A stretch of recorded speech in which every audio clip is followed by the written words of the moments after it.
नमस्ते दोस्तों। चलिए सुनते हैं एक और कहानी। कहानी का नाम है भैंस का खून। सरकारी अस्पताल के कॉरिडोर में हर कुछ मिनट बाद एक अनाउंसमेंट सुनाई देती। सुनीता देवी को लड़का हुआ है, अटेंडेंस लेबर रूम के बाहर आ जाएं। मीरा को बेटी हुई है, अटेंडेंस आ जाएं। शमा को बेटी हुई है, अटेंडेंस लेबर रूम की तरफ आ जाएं। ये अनाउंसमेंट चलती ही रही लगातार। क्या ये दिन रात ऐसे ही चलता रहता है कि हर कुछ देर में एक बच्चा पैदा हो रहा है? मैंने डॉक्टर से पूछा। हाँ, ये रूटीन है।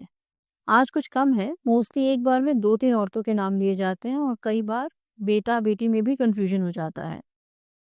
यह एक नई दुनिया है, मैंने मन ही मन सोचा कि चलिए इस पर एक आर्टिकल लिखना चाहिए।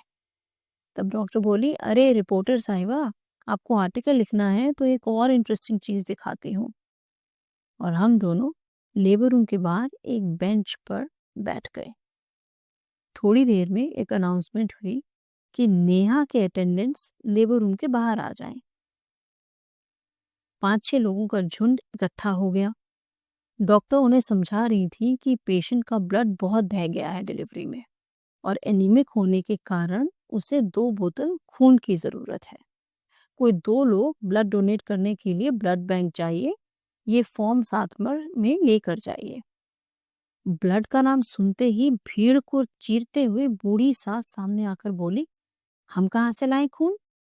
हमारा बेटा बहुत कमजोर है, वो ना दे सके खून वून। सारे आदमी नपुंसक बने तितर बितर होने लगे। अरे सरकारी अस्पताल है, खून दवा तुम देखो कैसे करना है। माता जी, पर खून तो फैक्ट्री में नहीं बनता ना, खून तो किसी इंसान को ही देना होगा ना।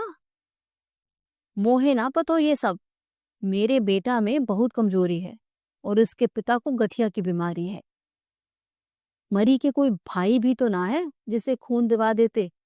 3 बहन बहन है और अब ये ने दूसरी बेटी जन दी। ऊपर से अब खून वून चढ़वाते फिरो। ऐसा कर डॉक्टर नी, पैसा ले ले और मंगवा ले खून कहीं ते।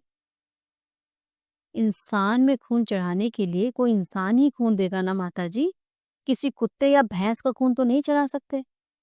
खून तो डोनेट करना ही पड़ेगा ना।